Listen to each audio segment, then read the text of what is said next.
وعن عبادة بن الصامت رضي الله تعالى عنه قال قال رسول الله صلى الله عليه وسلم خمس صلوات افترضهن الله عز وجل من أحسن وضوءهن وصلاهن لوقتهن فأتم ركوعهن وخشوعهن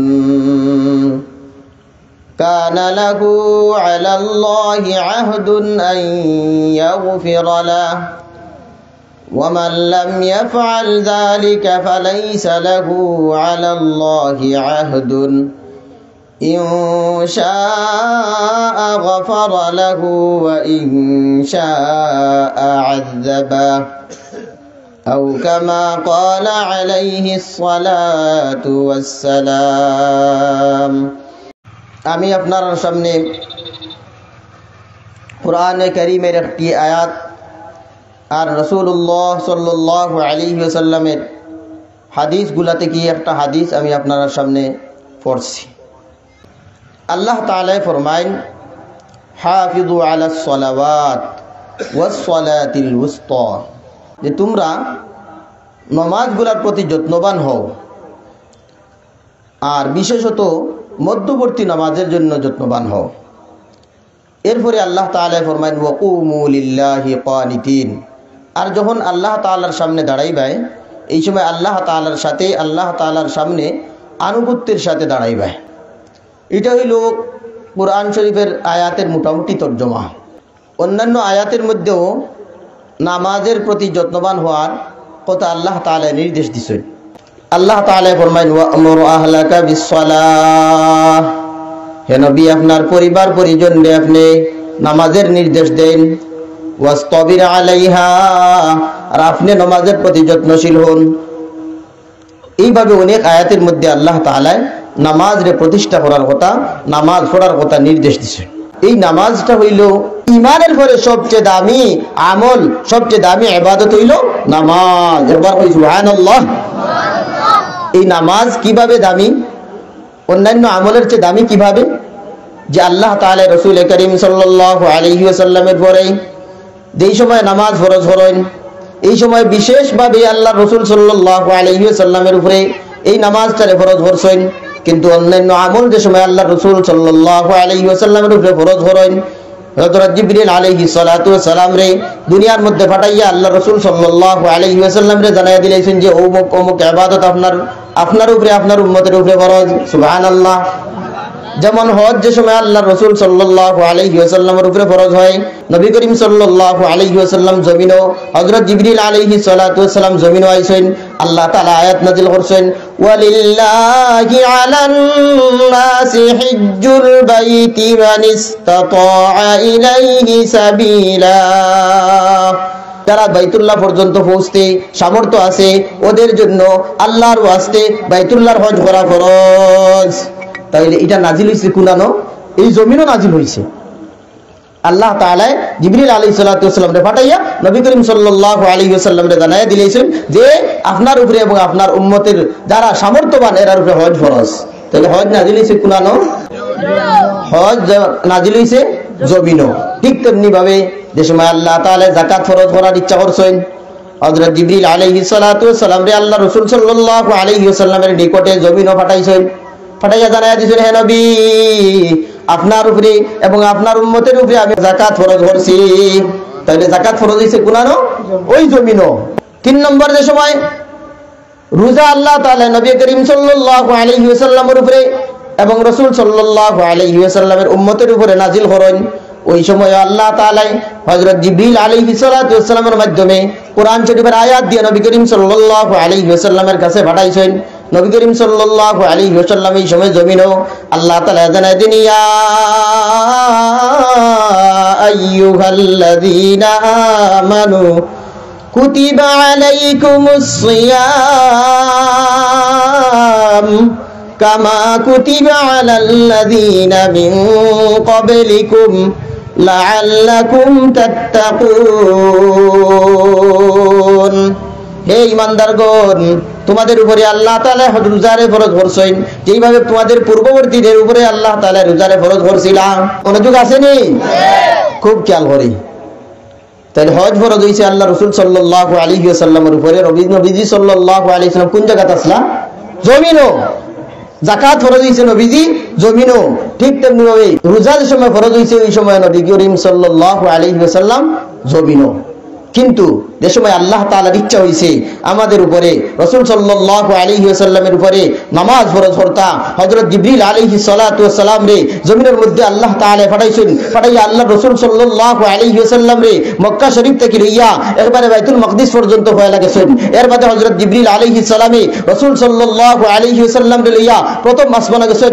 আদম আলাইহিস সালাতু ওয়াস সালামের সাথে সাক্ষাৎ করাইছেন। নবী করিম সাল্লাল্লাহু আলাইহি ওয়াসাল্লাম রে নিয়া 2 নম্বর আসমানে গেছেন। হযরত ইয়াহইয়া আলাইহিস সালাম এবং হযরত ঈসা আলাইহিস সালামের সাথে সাক্ষাৎ করাইছেন এবং রাসূল সাল্লাল্লাহু আলাইহি ওয়াসাল্লাম রে লইয়া তৃতীয় আসমানে গেছেন। হযরত ইউসুফ আলাইহিস সালাতু ওয়াস সালামের সাথে সাক্ষাৎ করাইছেন। রাসূল সাল্লাল্লাহু আলাইহি ওয়াসাল্লাম রে লইয়া জিবরিল আলাইহিস সালাম চতুর্থ আসমানে গেছেন। হযরত ইদ্রিস আলাইহিস সালামের সাথে সাক্ষাৎ করাইছেন। রাসূল সাল্লাল্লাহু আলাইহি ওয়াসাল্লাম রে নিয়া হযরত জিবরিল আলাইহিস সালাম পঞ্চম আসমানের মধ্যে গেছেন। হযরত হারুন আলাইহিস সালামের সাথে সাক্ষাৎ করাইছেন। জিবরিল আলাইহিস সালামে রাসূল সাল্লাল্লাহু আলাইহি ওয়াসাল্লাম রে নিয়া ষষ্ঠ আসমানের মধ্যে গেছেন। হযরত মূসা আলাইহিস সালামের সাথে সাক্ষাৎ করাইছেন। রাসূল সাল্লাল্লাহু আলাইহি ওয়াসাল্লাম রে নিয়া হযরত জিবরিল আলাইহিস সালামে সপ্তম আসমানের মধ্যে গেছেন। হযরত ইব্রাহিম আলাইহিস সালামের সাথে সাক্ষাৎ করাইছেন।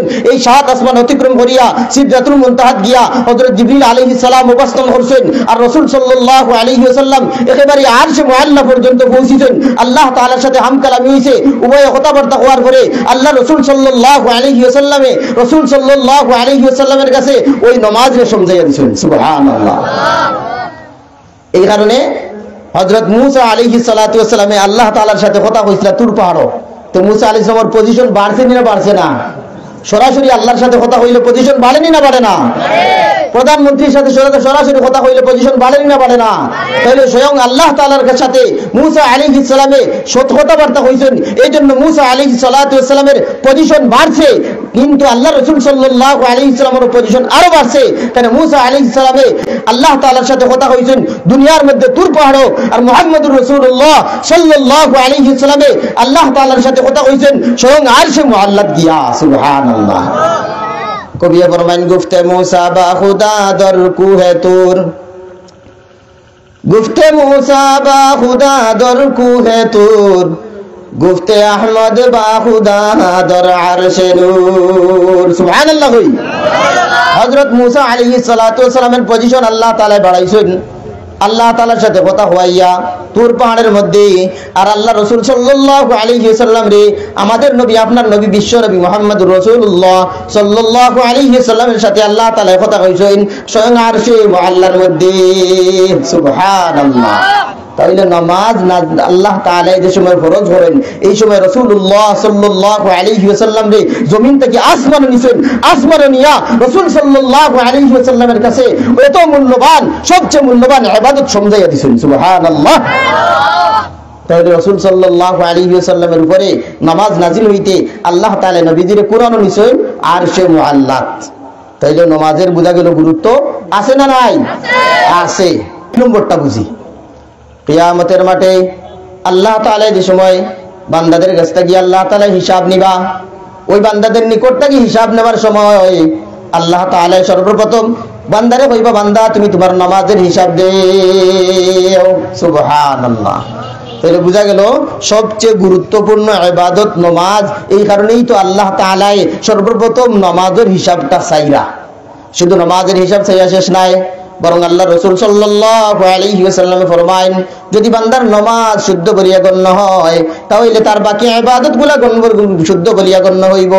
আর যদি নামাজের মধ্যে ভুল ত্রুটি দেখা দেয়, নামাজ যদি শুদ্ধ বলিয়া গণ্য হয় না, নামাজ ওইছে না প্রমাণিত হয়, নামাজ ত্রুটিপূর্ণ প্রমাণিত হয়, তাহলে তার বাকি আমলগুলোও ত্রুটিপূর্ণ বলিয়া সাব্যস্ত হইব।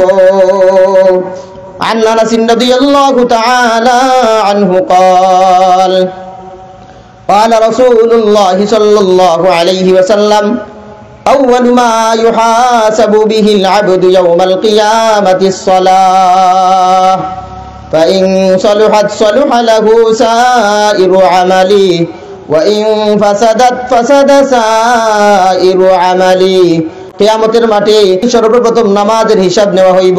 যদি নামাজের শুদ্ধ বলিয়া গণ্য হয় তাহলে তার বাকি আমলগুলা শুদ্ধ বলিয়া গণ্য হইব।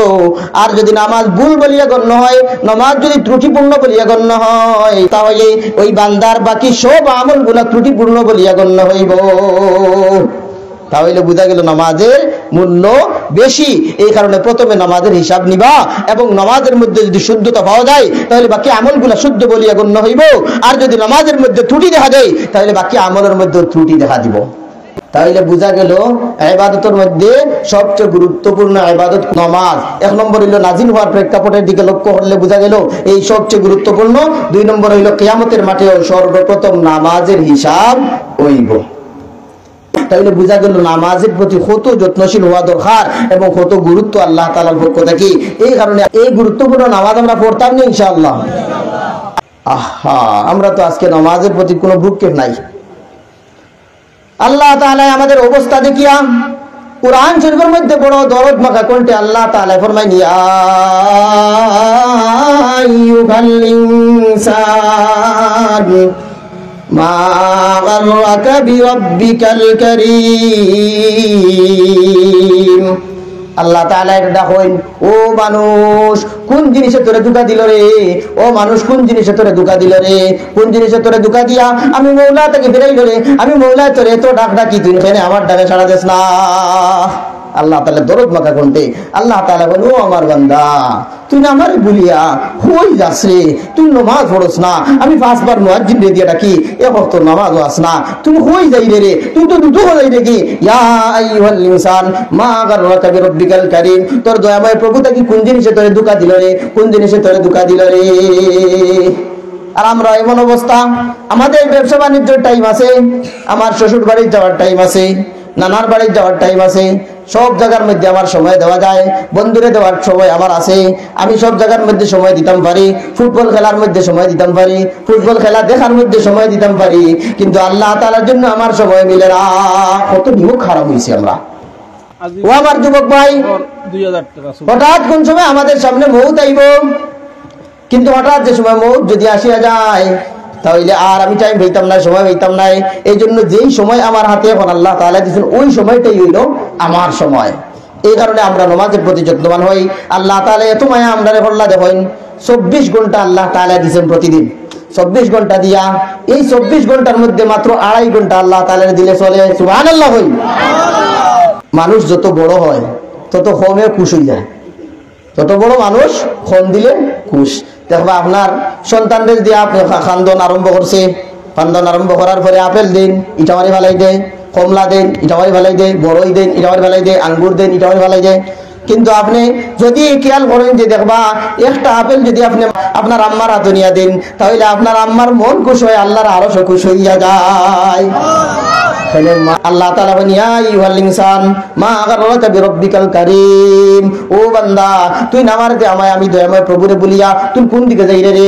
এই কারণে আল্লাহ তাআলা 24 ঘন্টা দিছেন, এখন সামান্য দিলেও আল্লাহ খুশ। সুবহানাল্লাহ। সামান্য কিতা দিতাম আল্লাহ তাআলা বলেন, বান্দারে তুই 2.5 ঘন্টা দে, অথবা এর চেয়ে কম সময় 5 ওয়াক্ত নামাজ পড়তে আর কত সময় লাগে যায়? 20 মিনিট করে যদি হয়, অথবা আধা ঘন্টা করে হয় তাহলে 2.5 ঘন্টা যায়। আর 20 মিনিট করে হইলে আর কত ঘন্টা যায়? 2 ঘন্টার ভিতরে শেষ হয়ে যায়। যে এই মৌলারে আমরা নমাজ গুলা দিই না, এই মৌলার ডাকে আমরা সাড়া দিই না। এর বাদে আবার বুক ফুলাইয়া আটি, এরপরেও বুক ফুলাইয়া আটি, আল্লাহর নাফরমানি করি। আমরা খেয়াল করি আল্লাহ তাআলা এত মায়া করি আমরা দিলা। যদি কোনো অফিসতা হয় আর আমি যদি কর্মচারী হই, তাহলে এই অফিসে যদি আমার 1 দিন 2 দিন উদি হয়ে যায় তাহলে বাদে গিয়া অফিসারের সামনে দিয়ে মাইমুনি বুক টান করিয়া অফিসারের সামনে না হলে নিচু হইয়া হলে গিয়ে আমার কর্মত লাগি দেব। ওখানে শরম লাগে, আমি বা কদিন আইছি না। আর না হয় এমনও হইতে পারে ওই অফিসারে আমার সেই জায়গা থেকে আমার চাকরি নোট করিয়া চাকরি আউট করিয়া দিলেই তো পারে। কিন্তু মৌলায় এত মায়া আমাদের জন্য, এত মায়া আমাদের জন্য, এত মায়া আমাদের জন্য। আমার বান্দারে আল্লাহ তাআলা ডাকেন, আল্লাহ তাআলা বান্দারে ডাকেন। প্রথম দিন শনিবার যায়, রবিবার যায়, মুয়াজ্জিনকে দিয়ে 5 বার ডাকেন।